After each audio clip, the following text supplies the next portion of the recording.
Marzuki Ali, mantan Ketua DPR, orang buangan Demokrat, melontarkan fitnah terhadap Nadiem Anwar Makarim, Mendikbudristek, melalui pesan berantai di WA.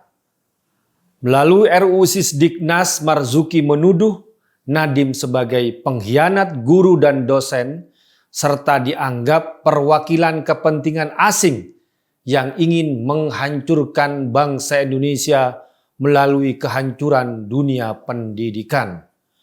Tulisan berbau fitnah itu kemudian dikutip oleh portal-portal media. Fatwa itu pendapat, fatwa bisa didebat, fatwa tidak mengikat. Fatwa itu opini, tidak suci, meniscayakan toleransi. Dan sebaik-baik fatwa, suara hati nurani. Inilah Fatwa Guntur Romli. Assalamualaikum warahmatullahi wabarakatuh. Salam sejahtera untuk kita semua. Shalom, shalom alaikum, Om Swastiastu, Namo Buddhaya, Rahayu, Salam Nusantara. Pemirsa Cokro TV mungkin tidak asing dengan sosok Marzuki Ali. Dia mantan ketua DPR di era kejayaan Demokrat dan SBY, tapi kini dia menjadi orang buangan di Demokrat. Ada orang Demokrat yang bilang Marzuki Ali seperti pemberontak yang lari terbirit-birit dari medan tempur. Soal Marzuki Ali dan Demokrat itu isu lain. Yang ingin saya bahas kali ini terkait fitnah Marzuki Ali terhadap Nadiem Anwar Makarim, Mendikbudristek, melalui pesan berantai yang viral di WA kemudian dikutip oleh banyak media.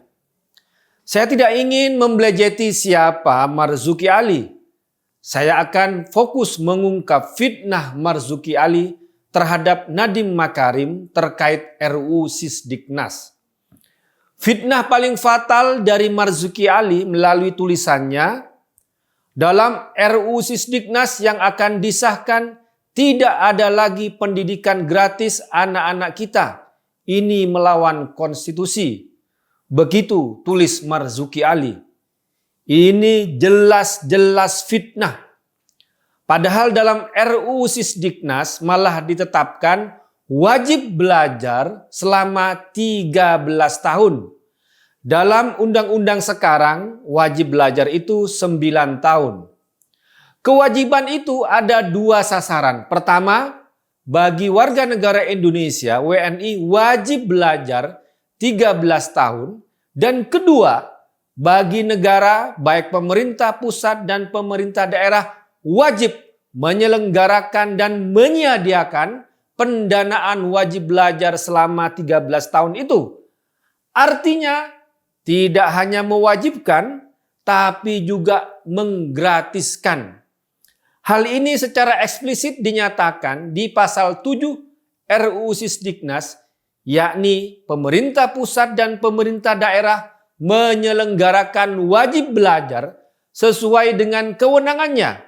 Dan pasal 57 ayat 1 yakni pemerintah pusat dan pemerintah daerah menyediakan pendanaan untuk penyelenggaraan wajib belajar.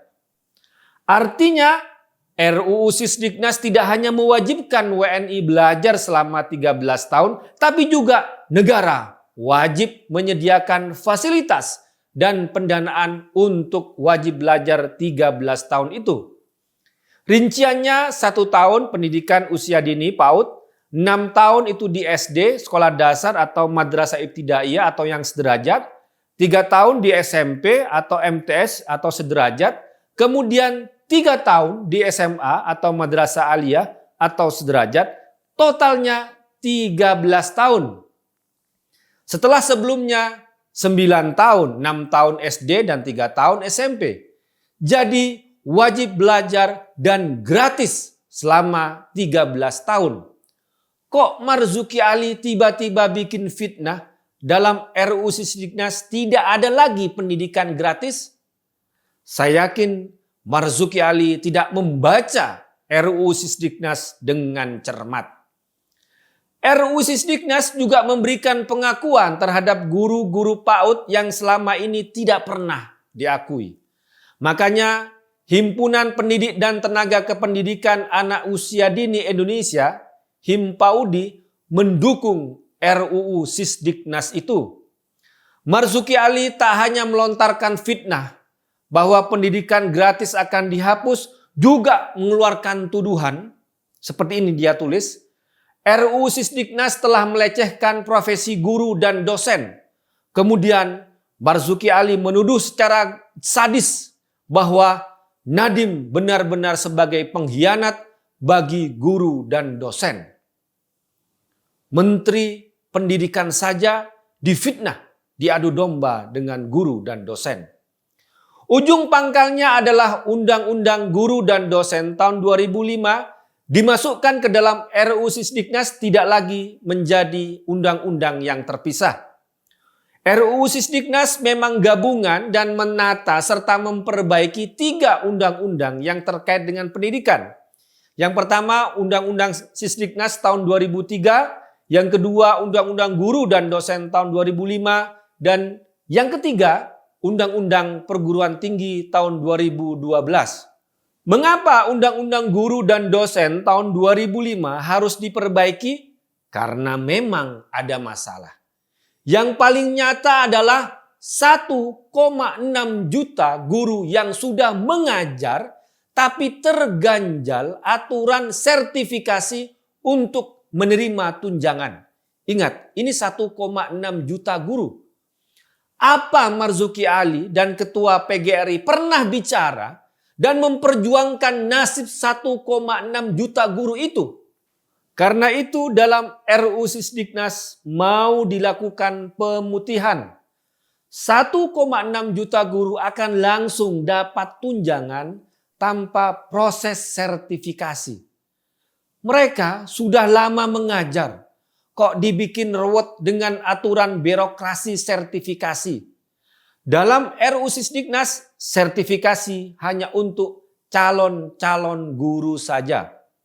Sedangkan jutaan guru-guru yang sudah menerima tunjangan dan melalui proses sertifikasi atas dasar Undang-Undang Guru dan Dosen tahun 2005 di RUU Sisdiknas tetap diakui dengan pasal khusus, yakni pasal 145 ayat 1 dan ayat 2. Misalnya ayat 1 berbunyi, setiap guru dan dosen yang telah menerima tunjangan profesi, tunjangan khusus, dan atau tunjangan kehormatan yang diatur dalam Undang-Undang Nomor 14 Tahun 2005 tentang guru dan dosen sebelum undang-undang ini diundangkan, tetap menerima tunjangan tersebut sepanjang masih memenuhi persyaratan sesuai dengan ketentuan peraturan perundang-undangan. Kok tiba-tiba RUU Sisdiknas dituduh, difitnah, mau menghapus tunjangan guru? Dari mana fitnah ini berasal? Saya kutip pasal-pasal tadi sebagai bukti dan data agar setiap kita bicara berdasarkan bukti dan fakta. Kalau seperti yang ditulis oleh Marzuki Ali kan cuma isinya fitnah dan tuduhan saja. Untuk selanjutnya, guru-guru yang diterima negara akan diakui dan dilindungi dengan Undang-Undang ASN. Sementara guru-guru swasta akan dilindungi dengan Undang-Undang Ketenagakerjaan. Nah, di sini masalah juga terjadi. Ketua PGRI tidak mau guru dianggap sebagai ASN dan tenaga kerja atau buruh. Padahal jutaan ASN selama ini dilindungi dengan Undang-Undang ASN. Dan Undang-Undang Tenaga Kerja memberikan perlindungan pada buruh. Misalnya terkait dengan UMR atau UMP. Bagaimana selama ini pembelaan PGRI dan Undang-Undang Guru terhadap nasib guru-guru swasta yang sering dibayar di bawah UMR atau UMP? Sedangkan dampak dari Undang-Undang Guru dan Dosen, 1,6 juta guru yang terlantar. Padahal sudah mengajar bertahun-tahun, tapi tidak bisa dapat tunjangan karena aturan birokrasi sertifikasi yang rumit. Pilihannya sebenarnya mudah. Tetap mau pakai undang-undang guru dan dosen dengan aturan birokrasi yang rumit dan terbukti menelantarkan 1,6 juta guru? Atau mau dilindungi dengan undang-undang ASN yang terbukti melindungi jutaan ASN di Indonesia? Dengan undang-undang ASN pun tunjangan untuk guru tetap ada. Kalau tidak ada tunjangan, pastinya jutaan ASN akan berontak. Loh, kok RUU Sisdiknas difitnah, dituduh mau menghapus tunjangan guru? Kalau tidak setuju kan tinggal kasih masukan ke RUU Sisdiknas tersebut dan memberikan perubahan, bukan melancarkan fitnah dan tuduhan. Karena fitnah dan tuduhan ini, RUU Sisdiknas ditolak masuk prolegnas tahun 2003 oleh DPR. Hal yang kita sayangkan bersama. Padahal RUU ini masih berbentuk draft. Pembuat undang-undang ya tetaplah di DPR. Artinya kalau RUU ini ada kekurangan dan masukan, kan tinggal dibahas untuk diadakan perubahan, penambahan, dan perbaikan. Inilah yang terjadi. Kemenangan fitnah dan tuduhan atas RUU Sisdiknas. Saya tetap berharap Mendikbudristek Menteri Nadiem Makarim dan Kemendikbudristek serta pegiat dunia pendidikan tidak kehilangan semangat. Khususnya pada 1,6 juta guru yang masih harus ngantri sertifikasi karena rumitnya aturan di Undang-Undang Guru dan Dosen tahun 2005.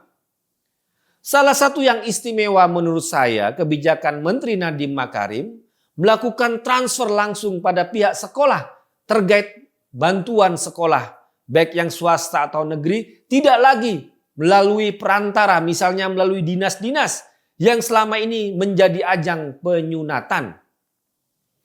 Kemudian menjadikan 3 masalah utama di pendidikan, yakni intoleransi, kekerasan dan pelecehan seksual, dan perundungan atau bullying sebagai 3 dosa besar di dunia pendidikan yang harus dilawan. Dan kita tetap waspada pada politisi sejenis Marzuki Ali yang memainkan fitnah dan tuduhan tanpa memberikan bukti-bukti dan data-data. Fitnah inilah yang menjadi dosa besar di arena opini publik kita. Tidak setuju? Silahkan berdebat. Beberkan data dan argumentasi. Karena kalau kalah berdebat kemudian memakai fitnah hanya dilakukan oleh pecundang. Seperti ucapan seorang bijak. When the debate is lost, slander becomes the tool of the loser.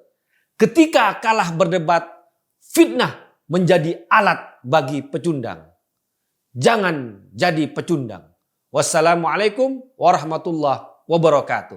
Fatwa itu pendapat. Fatwa bisa didebat. Fatwa tidak mengikat. Fatwa itu opini, tidak suci, meniscayakan toleransi. Dan sebaik-baik fatwa, suara hati nurani. Inilah Fatwa Guntur Romli.